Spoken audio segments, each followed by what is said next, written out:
C'est le dernier refuge pour les plus pauvres des pauvres. L'hôpital français de la mère et de l'enfant. Un taliban contrôle désormais l'entrée.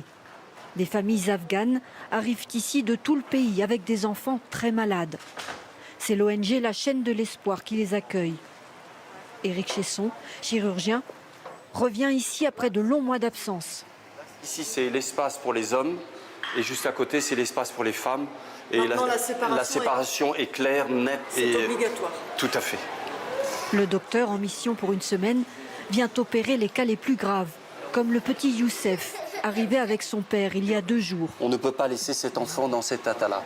Car de nombreux hôpitaux ont été contraints de fermer leurs portes, faute de moyens. Alaouadine vient d'être opéré en urgence pour une sérieuse infection des reins. Ces enfants qu'on a là, c'est le cumul des malheurs. Ils sont loin, ils sont isolés, ils n'ont aucun moyen. Une fois de plus, ça a été un combat pour le faire venir. À la maison, on n'a plus d'argent, plus rien. On ne mange plus que du pain avec un peu de thé. Personne ne nous aide, ni le gouvernement, ni les humanitaires. On se retrouve tout seul. 350 enfants attendent une intervention cardiaque.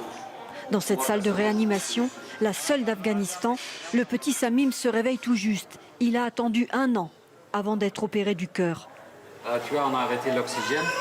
Son oxygène, il est à 95.